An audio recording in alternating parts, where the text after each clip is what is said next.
Soybean meal will still continue to be at the top of the list for one of the best plant protein sources in the market. Soybean meal coming from US, from Brazil, from Argentina have very different levels of nutrients, and these variations usually lead to inconsistent animal performance.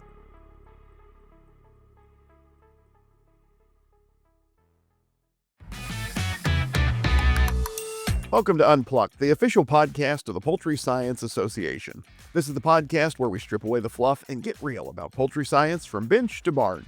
I'm your host, Andy Vance, Executive Director of the Poultry Science Association. Soybeans are a staple in poultry feed and have been for decades. But the question is, are we overlooking a hidden challenge? In this episode of Unplucked, we dig into a lesser known but increasingly important topic, trypsin inhibitors.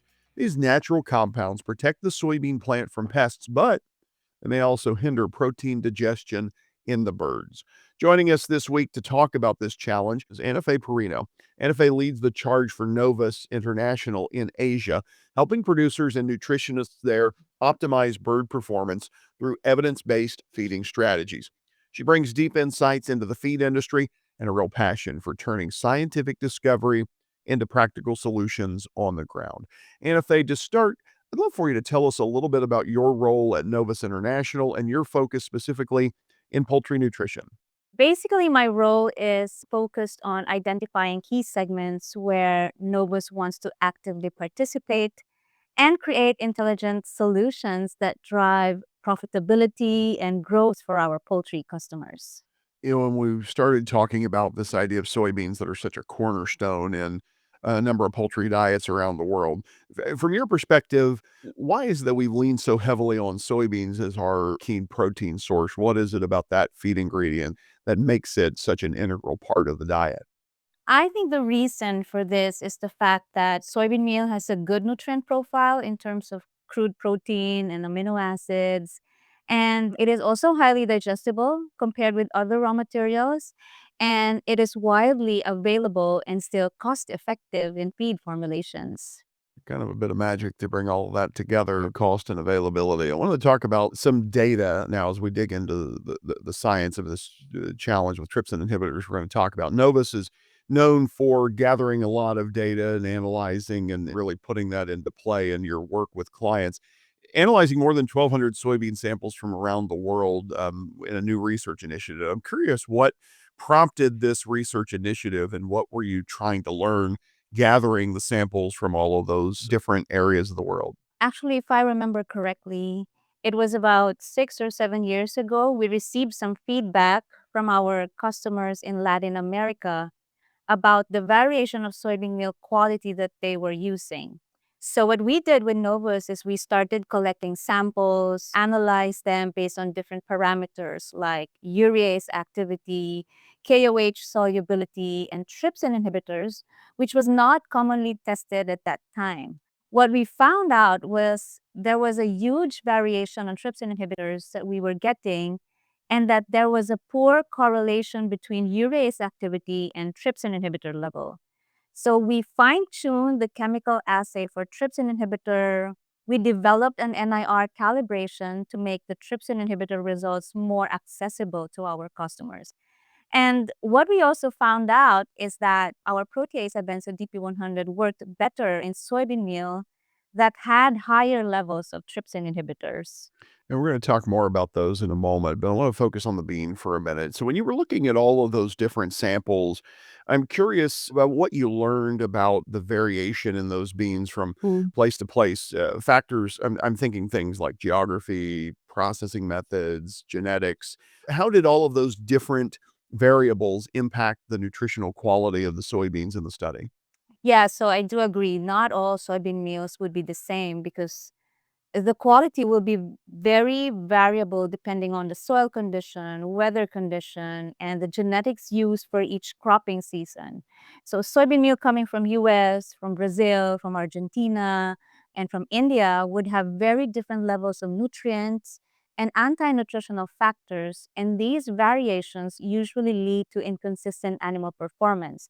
So sometimes we would hear nutritionists wonder why the animals perform differently during a specific time when he or she did not change anything in the formulation. And most likely, there was some variation in the quality of raw materials used in that same formulation. You mentioned a moment ago when we were first talking about this research, the discovery about trypsin inhibitors and the variability there. Mhm. So let's pull back for a moment. If I'm someone who's not as familiar with the concept of a trypsin inhibitor or have not studied this area of nutrition, what are we talking about and why is it an issue that poultry nutritionists and people feeding birds need to be mindful of? Yeah, that's a good question. So, trypsin inhibitor is actually an anti-nutritional factor, and it has been there for quite a long time.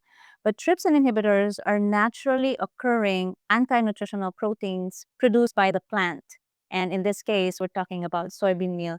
And they produce it to repel the pests from eating up the plant.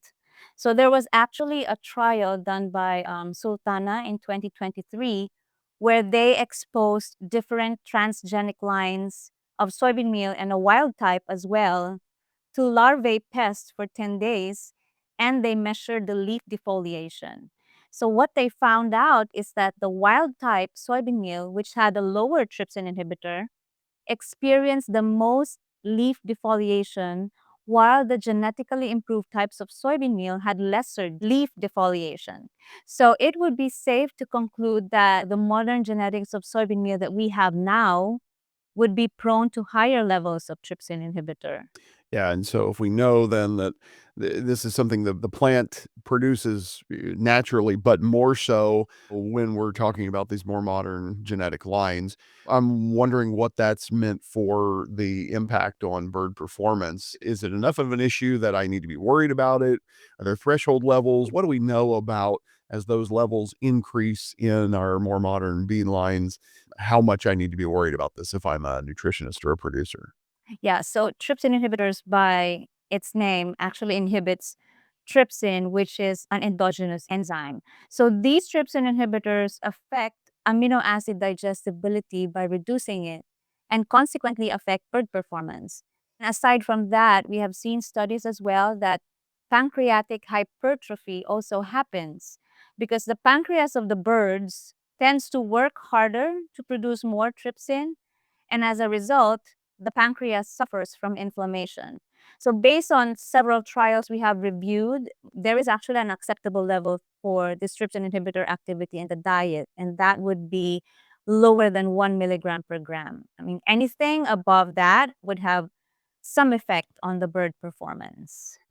As a quick follow-up, what were you seeing when you went back to that study where you were taking all the soybean samples from around the world? How common was it that we were seeing levels above that acceptable threshold? Is this a relatively widespread issue? What's the data tell us about how prevalent that maybe excessive level of trypsin inhibitors is in the marketplace? So, the level that we recently have from the samples we have collected as of 2025, we're getting as high as 7 milligrams per gram. Oh, so quite a lot more. Yeah, on the soybean meal, if you put it in the diet, like if nutritionists formulate 25% of soybean meal, that would be more than 1 milligram per gram in the diet. Mhm. So that would definitely affect the amino acid digestibility.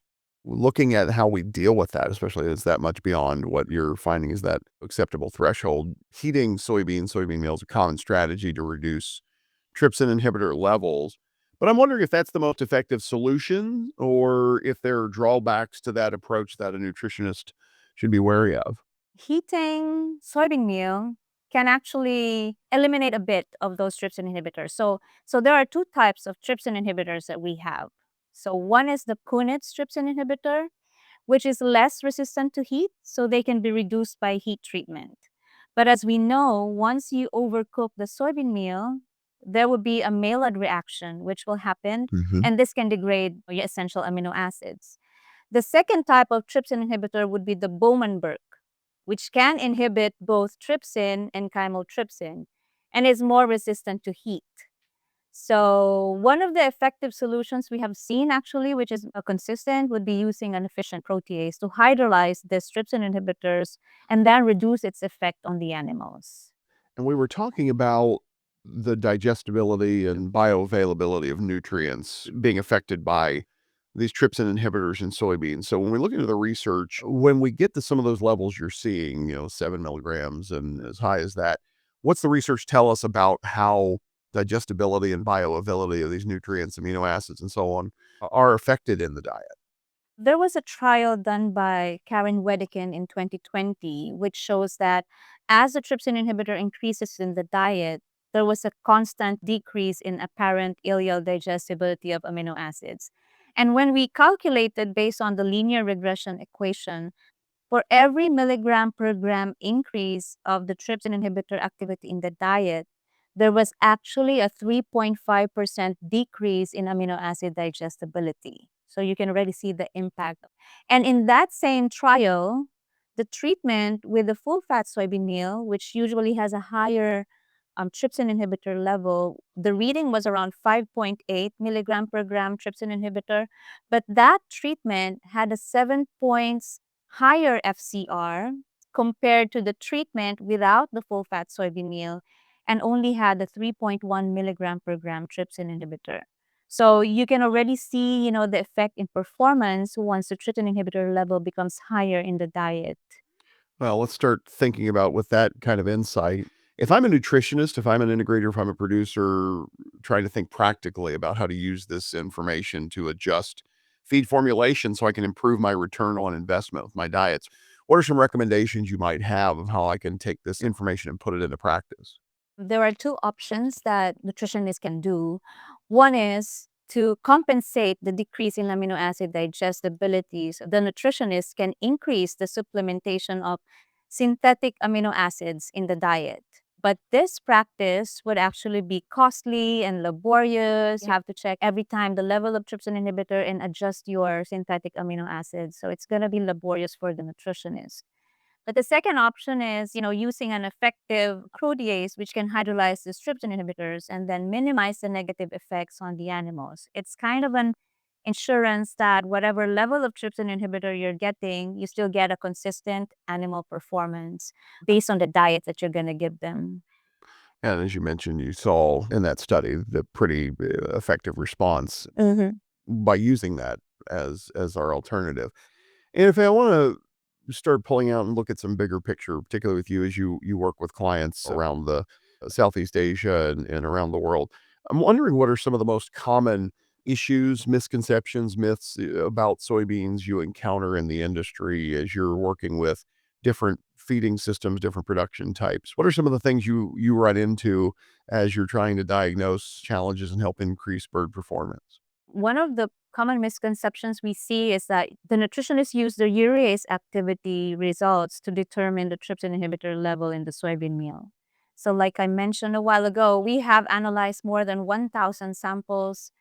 And what we found out is that there was poor correlation between those two parameters. So, urease activity we cannot use to determinant for the level of the trypsin inhibitor. So the other thing is when soybean meal price is low, people think they don't need to use a protease. But I think that soybean meal is commonly used and protease can be like an insurance, like I said, that regardless of the quality of soybean meal you will get, you will still get consistent performance in the animal. Thinking about cost here, as we've talked about that a couple of times and the implications there. When feed costs are on the rise, and also we have production demands increasing. We always want to do better, faster, cheaper, so to speak. And I'm curious, as producers and nutritionists face those kind of competing challenges, do you think soybeans will stay our dominant protein source, or are there ideas or efforts about shifting to other feedstuffs as potential alternatives? I think soybean meal will still continue to be at the top of the list for one of the best plant protein sources in the market because of its availability and its nutrient profile and its cost efficiency. So I think we're going to use soybean meal for quite a longer time in the animal diets. Yeah, and of course, that means we need to continue to research how to do more with the plant, and I know that's one of Novus's hallmarks is continuing to research ways to help producers unlock more from that big, beautiful bean.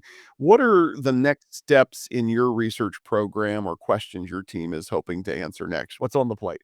So next steps for us is actually to continue to build a more robust NIR database for trypsin inhibitor, not only for soybean meal, but also for full fat soybean meal, and probably expand to other raw materials because we have also seen trypsin inhibitors in other grains like lentils, like faba beans, cassava meal, rice bran, and many more. So we plan to build a more robust NR database on the other raw materials.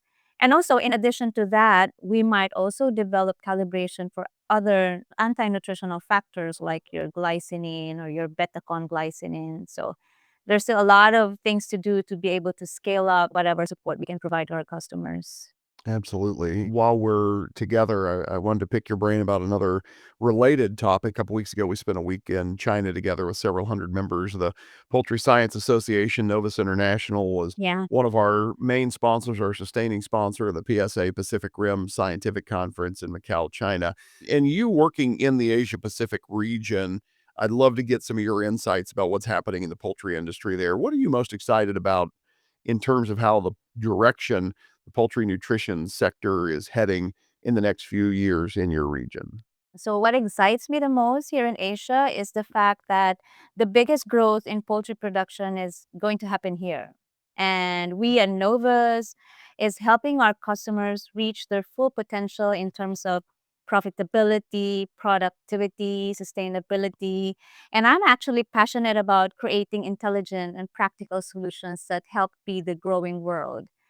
And so, with the new technologies and applications that we have in the pipeline, I feel we have more to offer to our customers in the coming years. You know, the other thing I was wondering about is for a lot of our listeners will be in North America, Latin America, other regions of the world where PSA also has a very strong membership. So for folks from outside the Asia Pacific region, what would you share with them about the poultry industry in that part of the world? Are there questions you get commonly from colleagues or folks back in North America and Latin America as you travel around the world that you'd tell them about the poultry industry? What are maybe misconceptions or things that people don't know about the growth and the opportunity and the potential in the Pacific Rim area? Well, there's still a lot of things to learn about poultry nutrition. We haven't even tapped about gut health. We haven't even tapped about the new technologies that we have in developing digital space.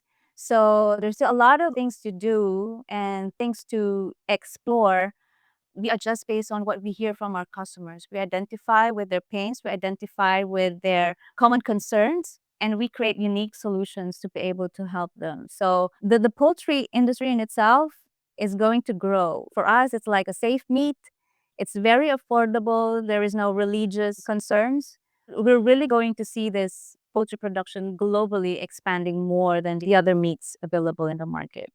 Yeah, great insights. And I want to thank you and your Novus colleague, Hugo Romero, for co chairing one of our symposia at the PSA Pacific Rim Scientific Conference. It was a great session on managing raw material quality, variability, and digestibility to optimize broiler performance and gut health. Glad you mentioned that. That was a great session. Also, thanks to Novus for sponsoring our PSA Novus International Teaching Award. We're tickled to recognize Dr. Katie Zhang, a professor at China Agricultural University, for her outstanding teaching. Novus has sponsored the Teaching Award of PSA for many years at the annual meeting in North America, as well as our PSA Latin America Scientific Conference Teaching Award, and now one at our Pacific Rim meeting as well. Anna Fe Parino is managing the technical services program for Novus International in Asia Pacific region, and just a wealth of insight and information. Thanks for joining us on this episode. And friends, we're coming up on the holiday season, and so want to wish you and yours, if you are in a part of the world that's celebrating Thanksgiving next week, hope that you and yours have a great holiday. I would also encourage you to spend some of that time going back and listening to some of our previous episodes. We have a number of episodes on poultry nutrition, but also a variety of other topics as well. You can find all of our back catalog of episodes if you need to catch up a little bit when you go to poultryscience.org, click on the podcast page, and you can go back and find a veritable cornucopia, to borrow a Thanksgiving term, of topics and podcast episodes to fill some of your time maybe while you're traveling. This episode was produced by Lindsay Johnston with editing and engineering by Michael Lunt of Parasol. If you've got an idea for a future podcast episode, submit it on the website. We'd love to hear from you and track down topics of interest to you as a PSA member and listener. Until next week, I'm Andy Vance for the Poultry Science Association. We'll see you then.